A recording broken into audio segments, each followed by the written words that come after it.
I'm here today with Reverend Dr. Alexia Salvatierra. Alexia is the author, with Dr. Peter Hetzel, of Faith-Rooted Organizing, Mobilizing the Church in Service to the World, from InterVarsity Press. She's a Lutheran pastor with over 40 years of experience in English and Spanish congregational and community ministry.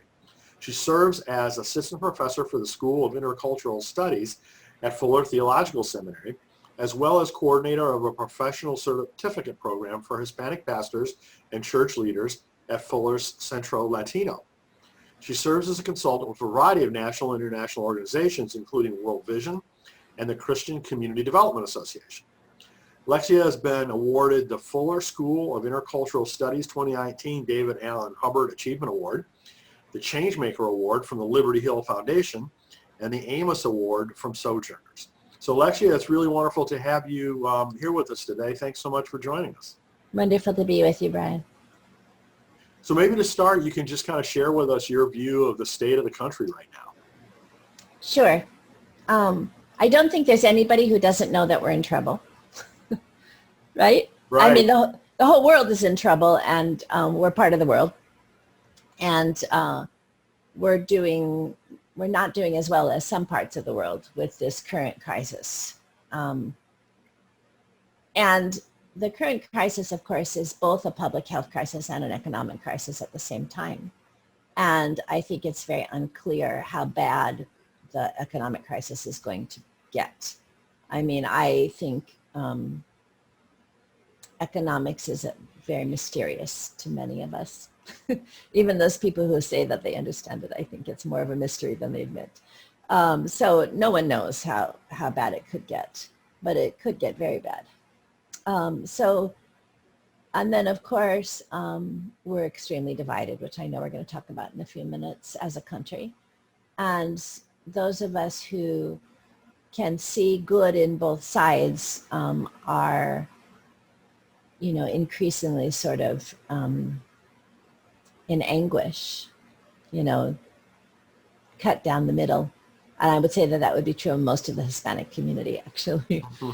So, but then I would need to say, Brian, that God is always doing something good in the midst of bad things.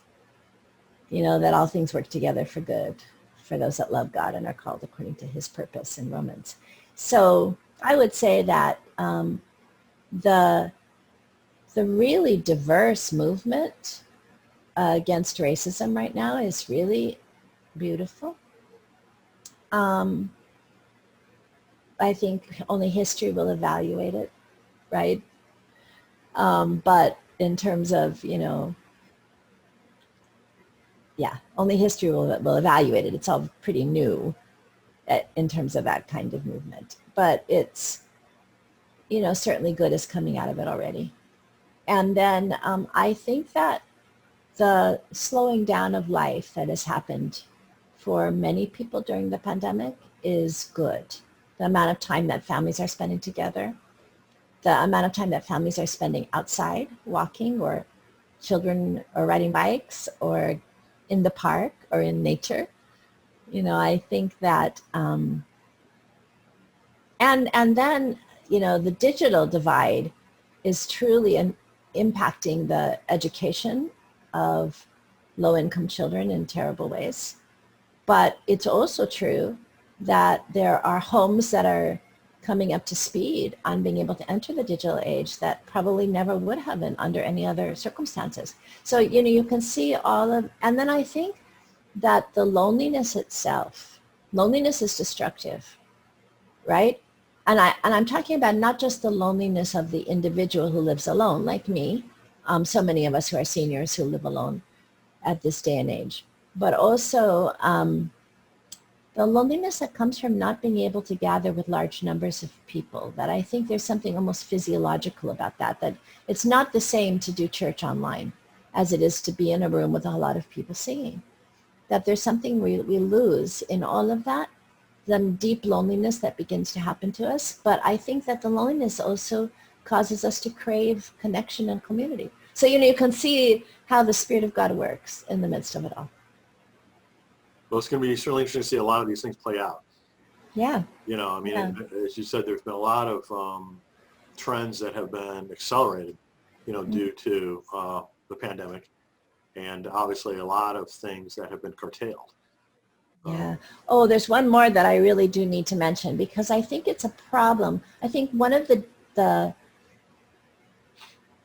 destructive results of the level of division that we have is that there are common problems that we don't confront because they are common. And we only want to confront the problems that we can fight with each other about. So technology being a master instead of a servant is a common problem. Automation. Automation happening at a degree that is accelerated. It's just accelerated automation of our society. And what that means is that lots of people who have worked with their hands, who have made a living in a blue-collar way, are in trouble, that their jobs are going away very quickly, and we don't have good systems for retraining people or a good place to put them. So that's something we need our best minds to be working on all together. It's not a partisan issue, but we're not dealing very much with issues that are not partisan. We're not dealing very much with a lot of issues, and not dealing very well with a lot of issues. So, or another example that is maybe more poignant for me, and this I think goes into the whole conversation about division, is, we are in the parties are warring over public health versus the economy. And public health and the economy are intrinsically interrelated. Sick people can't work. And people who don't go into a commercial space because they think it will be dangerous for them means that business isn't going to do well. So intrinsically connected. How did we end up fighting each other over this, right? There's so many ways that this could have come down differently if we had been more united as a country. Absolutely. I mean, I've never seen our country this polarized, and I mean, part of what we're trying to achieve with this series of discussions is to talk a little bit about, what ways you found to be able to speak with people, kind of across the divides that we see. Do you have suggestions along those lines? Sure. I do want to say that it's really different working with Christians who have a common ground. Like we have a common sacred ground. And so to talk to each other across our political lines, we have somewhere to start always, which is our common sacred ground. And our common sacred ground doesn't just tell us, doesn't just speak to us about what is right and good, but also tells us how to talk about our differences, right?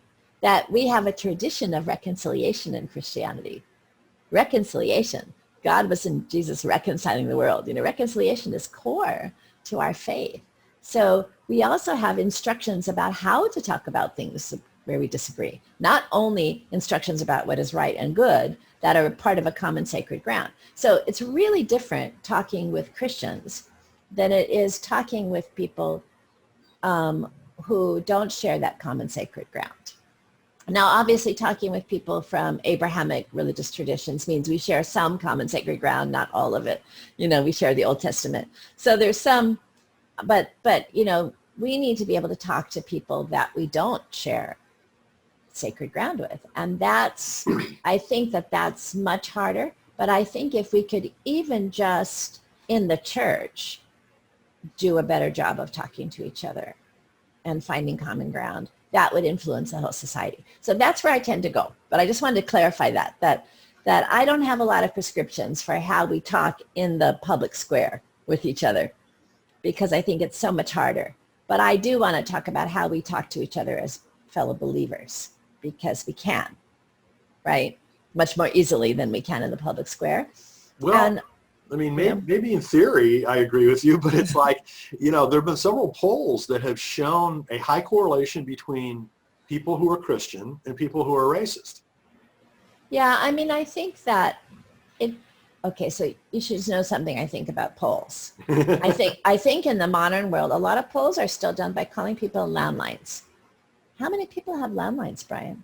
Right. Well, I think most of those polls have It misses. No, I was having a conversation with a really well-known pollster, and, they don't have access to cell phones. And kids don't pick up the phone regardless.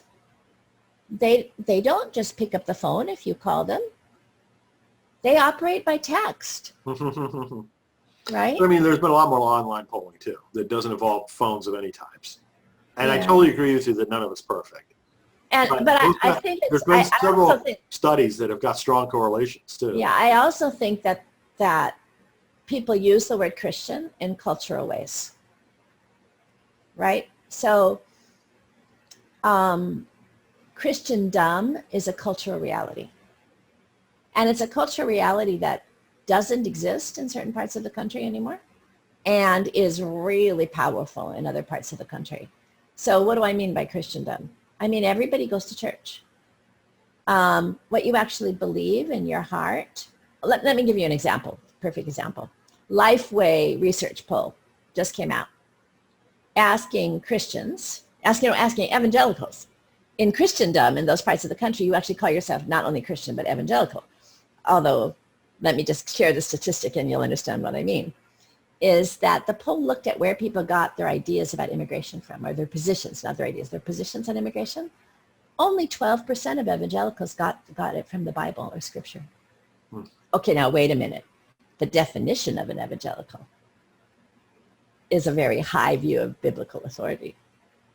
So if only 12% of people actually have that high view of biblical authority who call themselves evangelical, well, that's really interesting, isn't it? Right? So what do we mean by Christian? Not exactly consistent.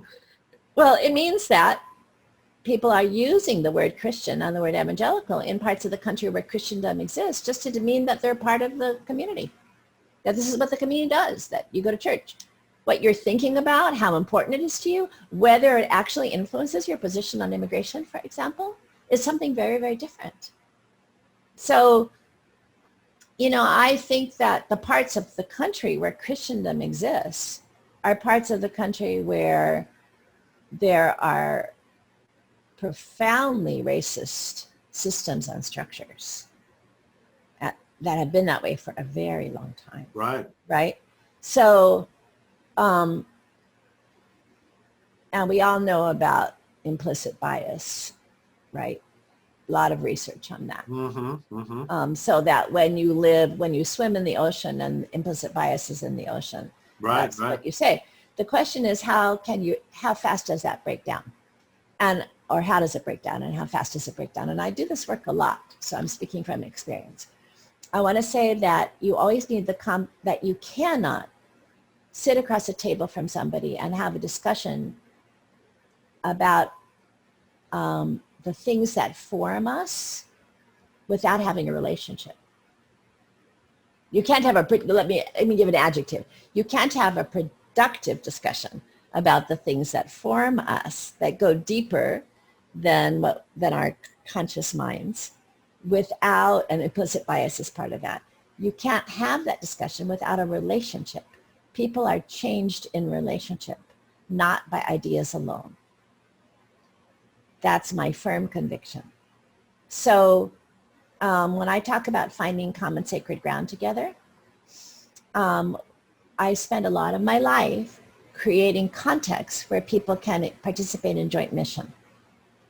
So you are together in relationship, doing something, and Brenda Salter McNeil talks about this too in her books, but so I'm not alone in this, but people have to be doing something together that they believe in deeply to form a relationship of mutual trust. I mean, there are other ways to form a relationship of mutual trust, but that's the best I know, to do something together that you believe in deeply, where you're each contributing what you have to bring. And in that context where that trust is developed, then people can begin talking about what God is saying and what forms them and what the scripture says. If it has meaning to each of the parties, if it actually has meaning to them in their lives, they can begin to talk about that with people they trust who see the world differently. And people are transformed in that process. And I have watched it over and over and over again. Because the truth is that people are not static anyhow, Brian, which is part of my problem with polls. not only do I think that polls don't reach a lot of people, right, particularly young people, but I also think that people are not static. And I think that I do research. I'm a academic, among other things. I do research. I don't do quantitative research because I think it captures a snapshot. It captures a moment in time, and it fixes somebody in that moment, and it's not nuanced. It doesn't expose the places in people that are vulnerable, that are changing all the time, right? That are fluid. People are much more fluid than polls would define us as.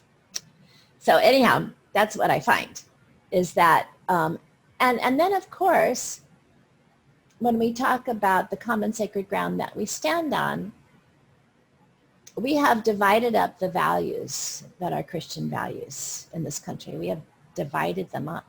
And so if we go to our common sacred ground, it's not like we're all going to become Democrats or Republicans because we have divided up the values biblically. So let me just give a simple example, that doesn't even go into questions of abortion or, how we work with the poor or how we care about the earth. When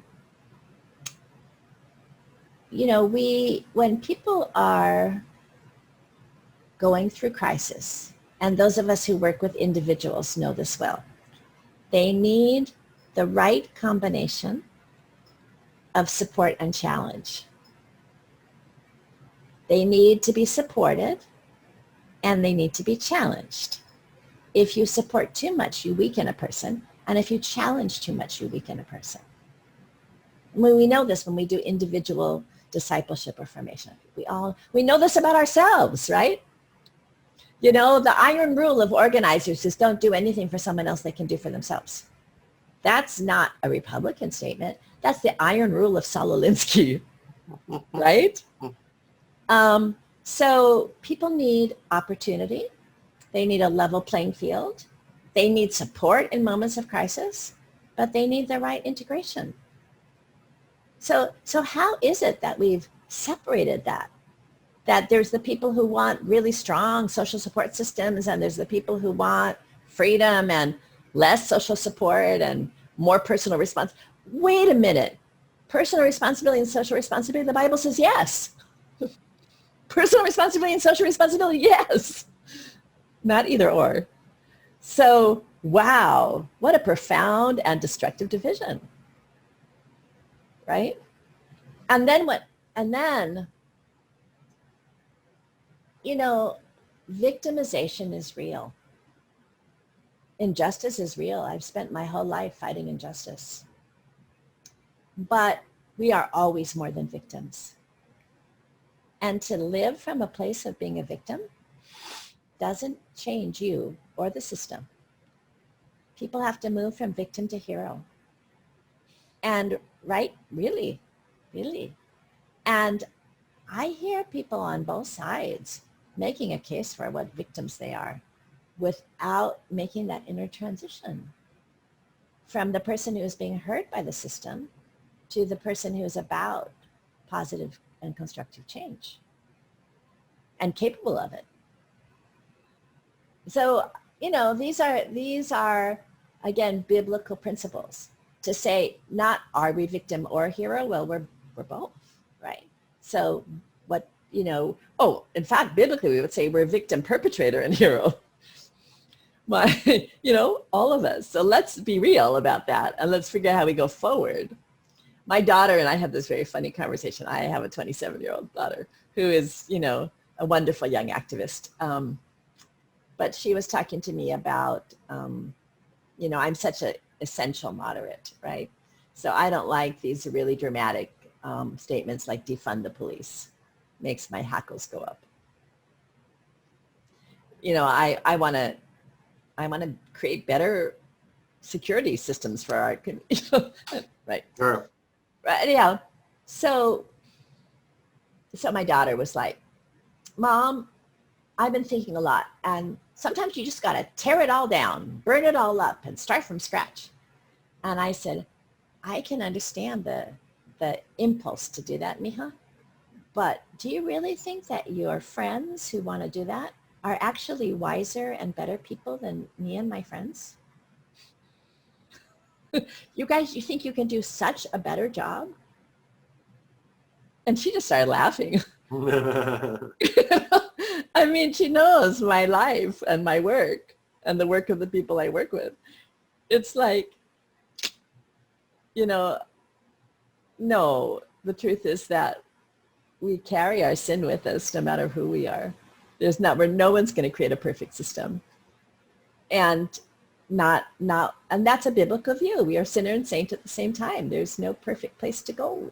So we're just stuck with working with each other with lots of grace to oil the wheels. And that doesn't mean that you can't be angry at injustice. You need to be angry at injustice, but don't demonize people. People are fluid. People can change.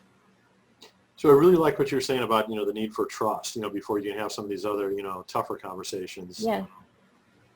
Which is a really difficult and not fast thing to achieve. Yeah, right. The real work is deep work. Yeah. It's slow and because of the phenomenon that you described, where if people are embedded in a particular community, it makes it tougher, I think, for them to think outside of that box. You know what's so interesting though? A lot of the best collaborative work that gets done locally. Well, I don't know. That's the question I was going to ask you is how do you achieve, the kind of trust building across bridges when people are embedded on one side of the bridge, right? So let me give you an example. I'll give you an example, which is not, right now we're in the pandemic. So our divisions are very hard to cross now. Right. We just have to wait till the pandemic is over before we have a vaccine and before we can do a lot of this. But let me just tell you what the kinds of things we did before the pandemic, right? So years ago in Orange County, which at that time was one of the most conservative places, it was a bastion of conservative evangelicalism in the country. We got immigrant and non-immigrant congregations to work together on a form of prison visitation, which is that we were visiting unaccompanied minors in a detention center and to minister to them. So and it was people from immigrant churches and non-immigrant churches, all evangelical, working together, coming in to play soccer with the kids and do vacation Bible school with the kids and bake cookies with the kids. We, made an arrangement with the detention center that we could do this. So then, of course, if people are going to be doing this together, you have to train them. So you have to talk to them about trauma, and you have to talk to them about immigration-related trauma, and you have to talk to them about the immigration system and the history of the system, right? And then in the process, as you're training them and people are working together, we had the immigrant leaders begin to trust the people they were in partnership with enough to tell them the stories, to tell them what it's like to live with an immigration system that is ineffective, unjust, and inhumane. And the white Republican volunteers who were working with the Hispanic volunteers, just one story, just somebody who's a major corporate head and on the board of a very large megachurch, mostly white, mostly Republican, was one of those people who he's a very good man, very kind, and in his essence, how he is as a corporate head, maybe another part of him, who knows? But person to person, he's a little pushy and he thinks he knows everything, but he's kind, right? And so he got very involved with this project, right? Coming to help these kids, and he got really to know a man very well who was an immigrant leader an immigrant Christian leader. And he goes storming in to the office of the senior pastor of the megachurch. And he says, this immigration system is messed up. And this is a biblical issue. We've got to do something about this. Good for him. But he's a corporate CEO. He's an evangelical. He's not shy. And he said, we have to do a book study. He got the whole council involved in reading Matt Soren's Welcoming the Stranger. Matt Soren's and Jenny Yang wrote a book when they were at World Relief. It was Welcoming the Stranger. So they got the whole council, the whole board of this 22,000 member church to read this book and pray about it. Change them. Fundamentally, profoundly change them. So that's how it works, right? And they joined something that we were creating at the time called the Loving the Stranger Coalition, which had, at one point, I think, 11 of the biggest churches in Southern California. And those are big churches at that time. So that's sort of how it works, the way I'm describing. That's a really good story. Yeah. And there are just so many ways that people can come together as Christians in joint mission. So many ways. And then in that context, you can have education and dialogue, and people's perceptions of the world change. But, we are the people who believe in conversion. Right? Right. Conversion. And I was just reading Wesley the other day, John Wesley. And, he had two conversions, right? He had the conversion to Christianity, but it was a very legalistic Christianity. And then his heart was strangely warmed, and he fell in love with his enemies. Right? And the Methodist movement came out of that. Right? So this is what we believe. Why do we forget what we believe?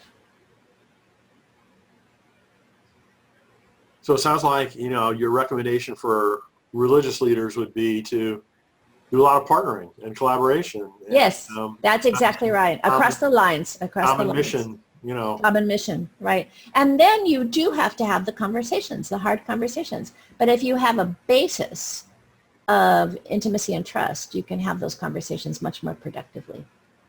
I can totally believe that. Well, let's hope that the more of that happens after the election. Right now, because the pandemic is really, really messing with us. Yeah. Among a million ways, but one of those ways precisely being that there are so few contexts in which we can work together in this way. So, addition to immigration, what other kind of policy changes do you think should be the top priorities after the election? So let me say something about immigration, because I haven't said very much about. I have worked with Democratic and Republican administrations on these issues. I've been working with immigration for 40 years. I have never seen anything remotely approaching this administration. That there have been over 400 changes to our immigration system, all of them by fiat, not by Congress, by executive orders, by regulations, all of them restrictive, and many of them simply vicious. You can, well, again, I want everyone to understand that immigration is not a partisan issue. In 2005, we were 5 percentage points apart, Republicans and Democrats, on what we believed about what kind of immigration system we wanted, right? We've had two major systemic, bipartisan immigration bills, both of them reasonably good. Second one, really good in some ways, in 2013, completely bipartisan. Immigration does not have to be a partisan issue. We can solve this problem. The problem, the way we got where we are now, is that there were certain people in 2013 who decided it wasn't in their interest to solve the problem. And they were right. It wasn't in their interest because they could use it to create immigrants as scapegoat and to unite people not on common sacred ground, but on our common territorial impulse. So I think that, and fear. uniting people around fear is easy to do, almost always destructive. So I could tell horror story after horror story about not just what's happening to immigrants, but what's happening to refugees and asylum seekers. You know, since we signed the Universal Declaration of Human Rights as a country, one of the leaders actually in forging the Universal Declaration of Human Rights in 1948. And Article 13 is about receiving people who are fleeing violent persecution in their country of origin as a result of their race, religion, national origin, political opinion, or membership in a specific group. Okay, that's our refugee. That's our commitment as the world to accept refugees.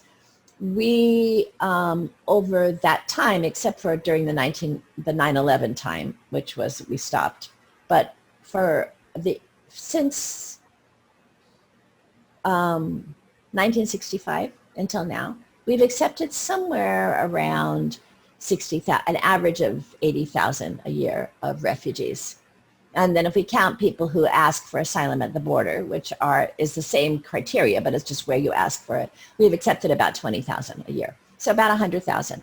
Under this administration, we have a cap of 18,000 before COVID, 18,000.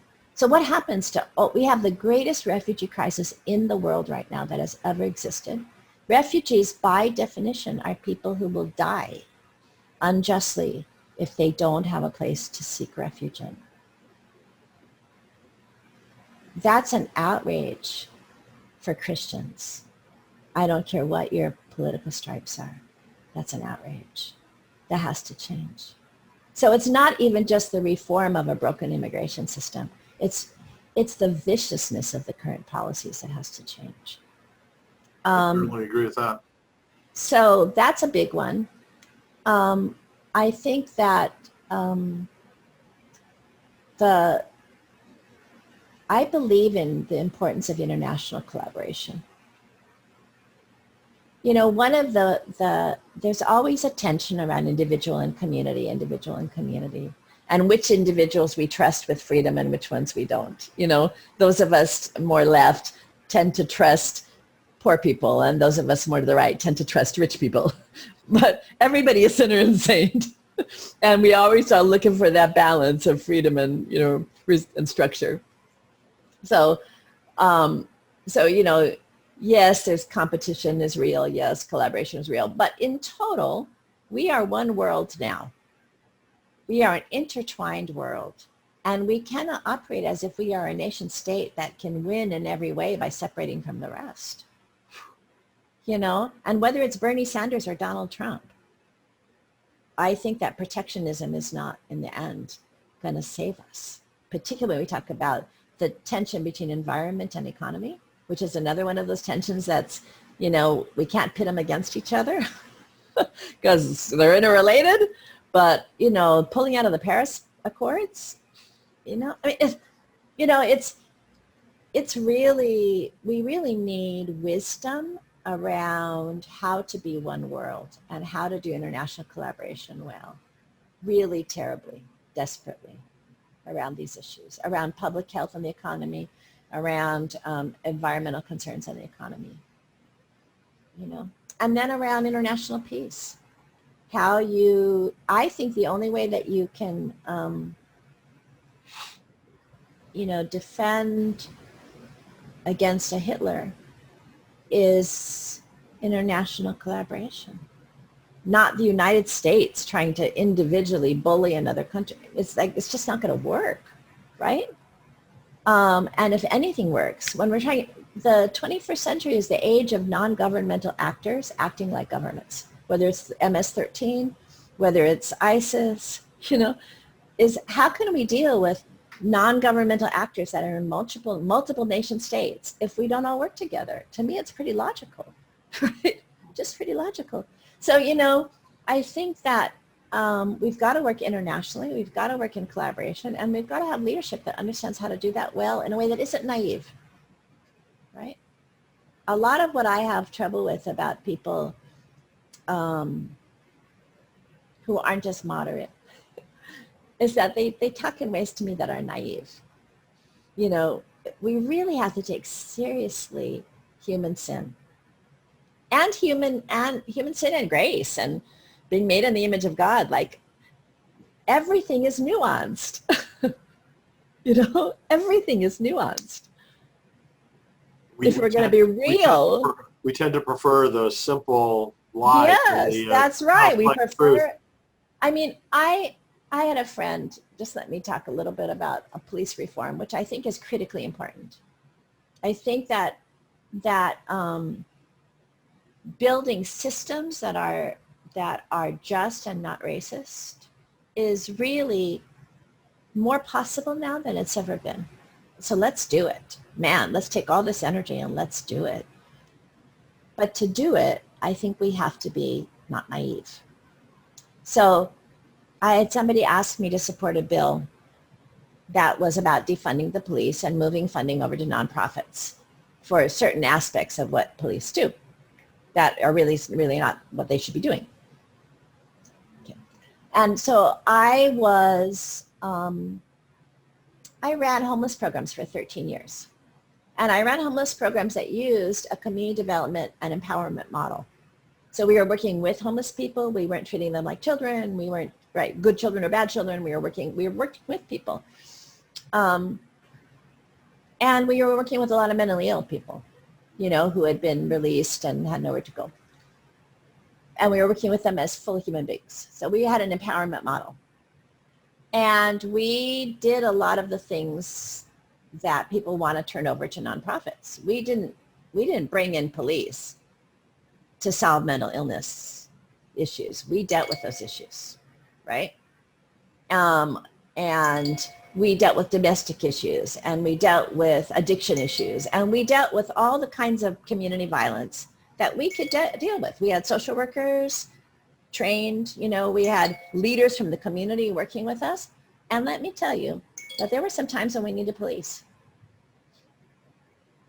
Where we needed somebody to come in with force and deal with the situation, because otherwise a lot of people were going to get really badly hurt. And so we had a collaborative relationship with the police.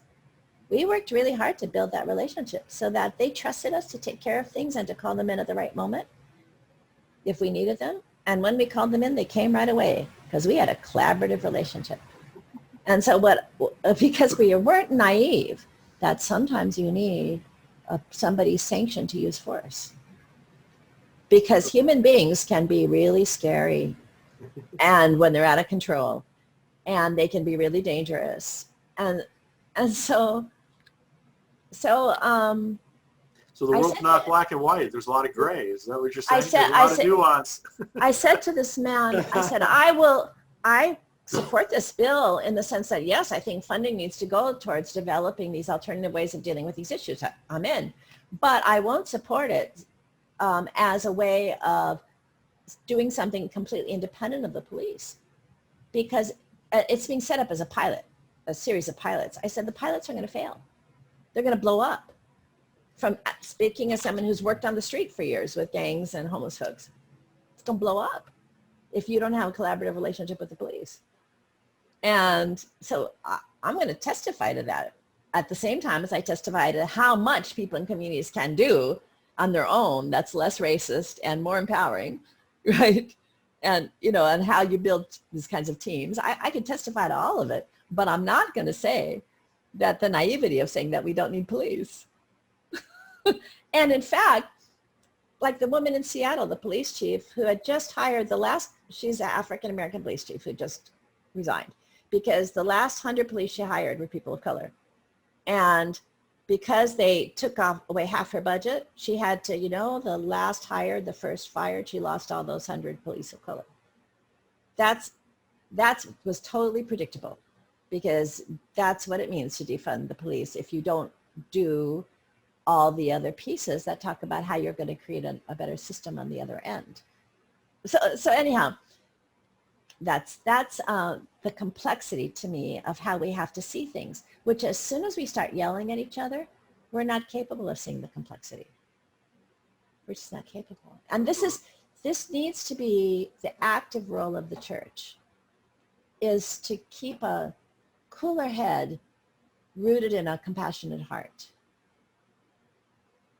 To try to come in and work with everybody as a mediator to get people to listen to each other and come up with wise decisions. Well, let's hope we have the strength to do that. I see it in some places and I don't see it in some places. Me too. And I would certainly say that even though the pandemic has made things worse, I know so many people of goodwill on both sides who are trying to do some, or not both sides, who are living somewhere in this no man's land, particularly, like I said, in the Hispanic community. A lot of people living in this no man's land in between, trying to say, are there ways we can work together? Are there common values? Are there common goals? Can we do this? And I do want to say that in the Hispanic community, people, this is for me a source of great anguish. Abortion is a really serious issue because we really believe that babies are God. That, you know, when we see a baby, we see the face of God. And so, you know, at what point the uterus becomes a baby, there's a lot of debate about that, right? But I understand the depth of people's anguish about abortion. And I understand that the two parties, there used to be a lot of nuance in these conversations. Like, how do we reduce abortion, for example? Glenn Stassen at Fuller was famous for this. Conservative evangelical would be like, we want to reduce abortion.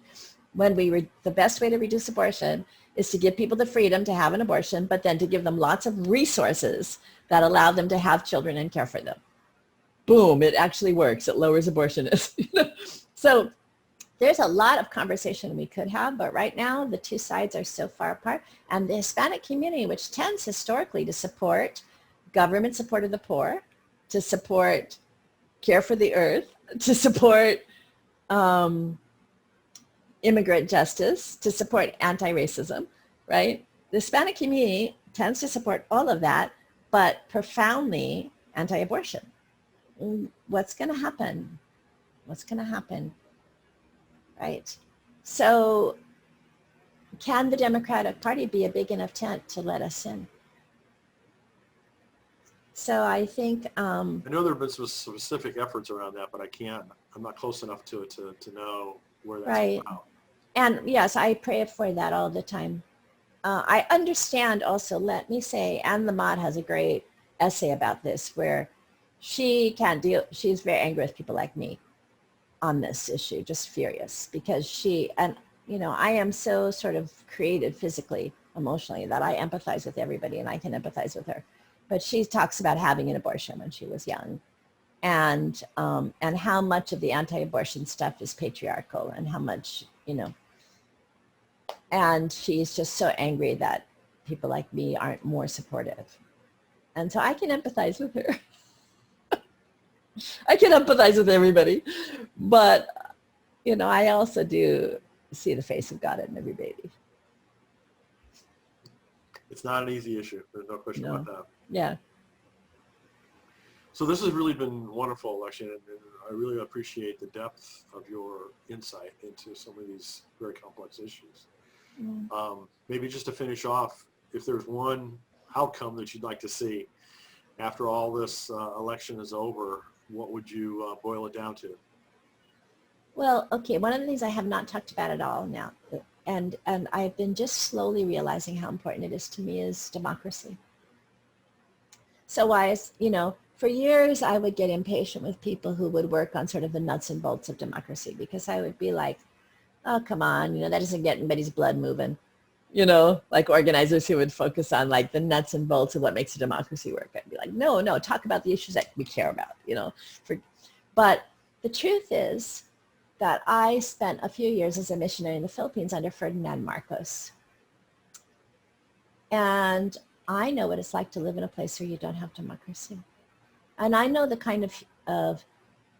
I know the level of human rights violations that happens in a place where there isn't democracy. I know that genocide can happen in a place where there isn't democracy.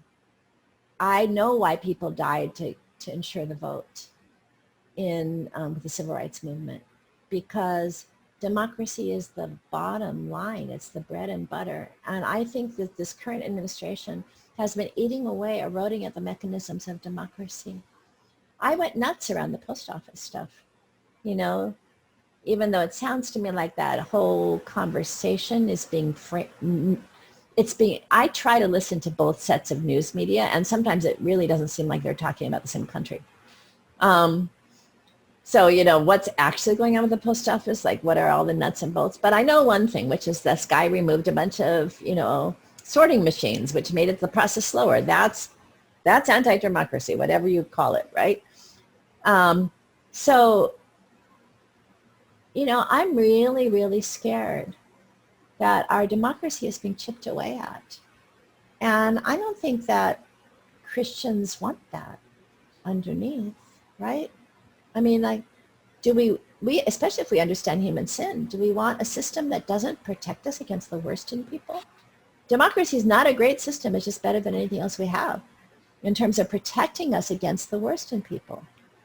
And you have to work it. Democracy only works if you work it, right?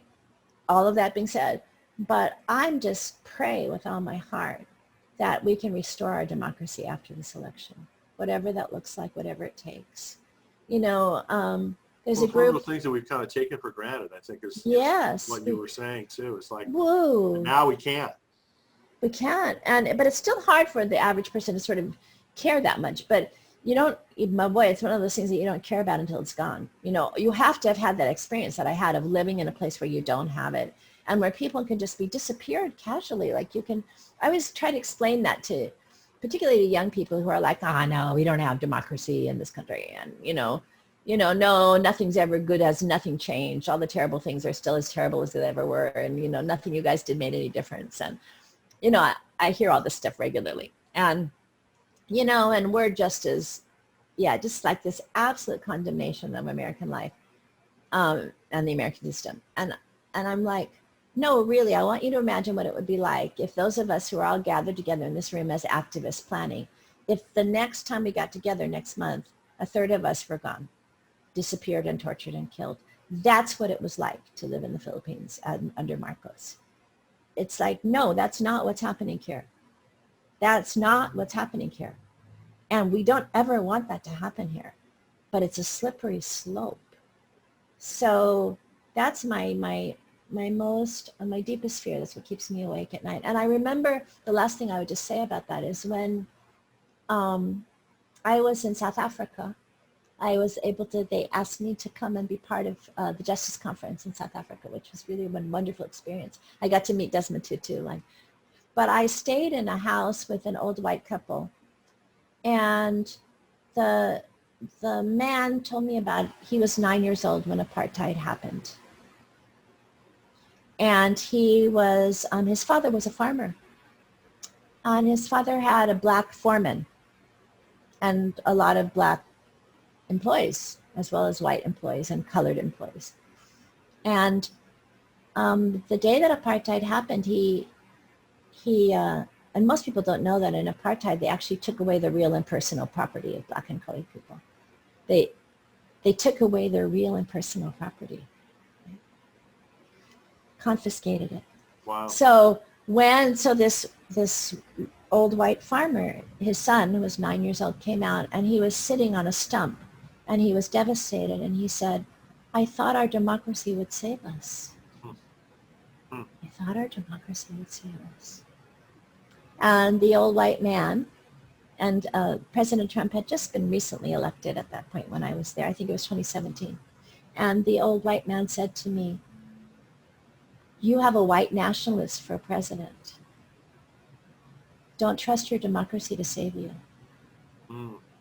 Now, that was his perspective from outside. I'm not saying Trump is a white nationalist. I think it's a much more complex reality than that. But I understand what he was saying. Don't trust our democracy to save us if we don't save our democracy. Yes. Well, it should be interesting. And I think there will be violence after the election, whoever wins. We just hopefully the police will hold and the army will hold and we will be able to stop the violence before it gets out of hand. Mm. But there will be violence no matter who wins. I'm pretty sure. God willing, there won't be, but I'm pretty sure there will be.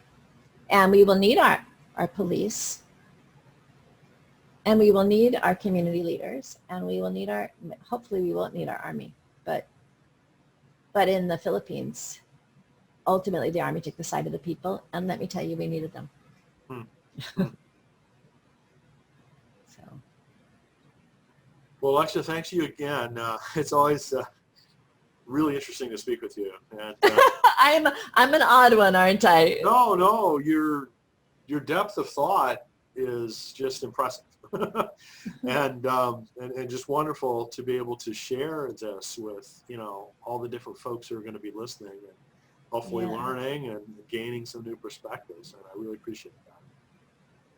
Yeah, I also, I realize that I get more frustrated with the people that I'm closer to than the people that I'm farther away from.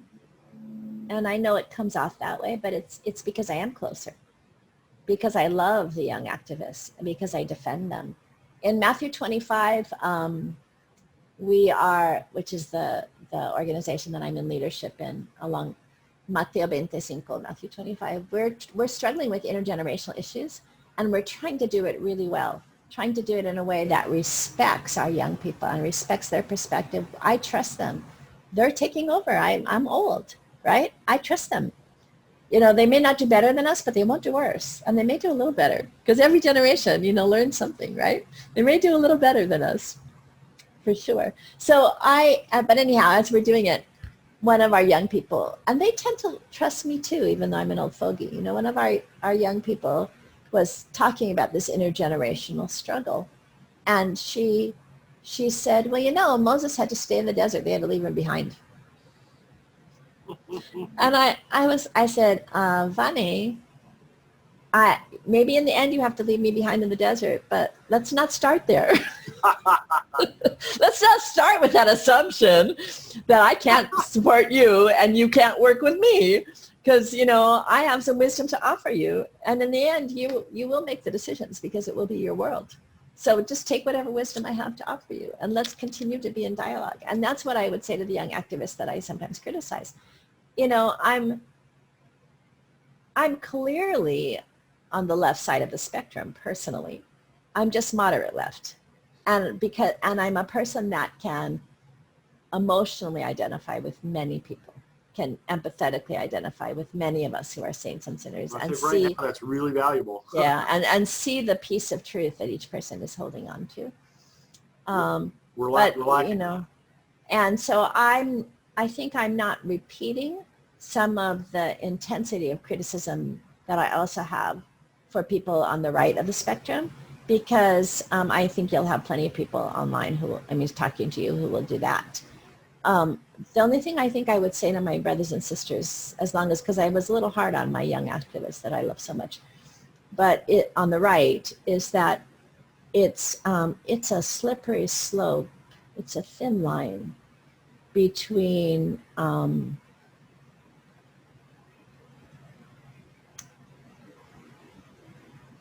what's the word I want to use?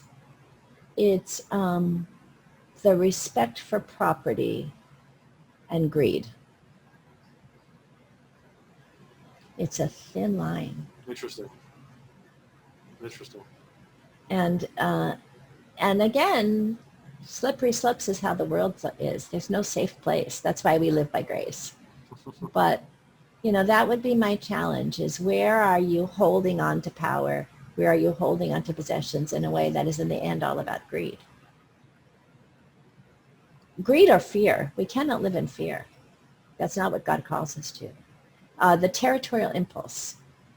We can't live by the territorial impulse. That's not how Jesus, the one who said to us, the one who seeks to save his life will lose it, and the one who's willing to lose his life for the gospel will save it. No, we can't live by the territorial impulse and follow Christ. So, yes, we do get to work for abundant life. And yes, that does mean each person should be able to sit under their palm tree and have their land and not be afraid, right? But what's wrong with that vision? Under the palm tree with your own land and not be, yes, right? It's abundant life. But slippery slope, between sit under the palm tree and greed and territorial impulse. And so that's what I just want to make sure that I criticize fairly as long as I'm critiquing. Very good. Very good.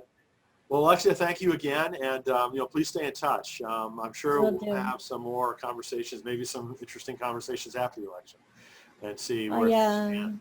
Yeah. Well, may God save us.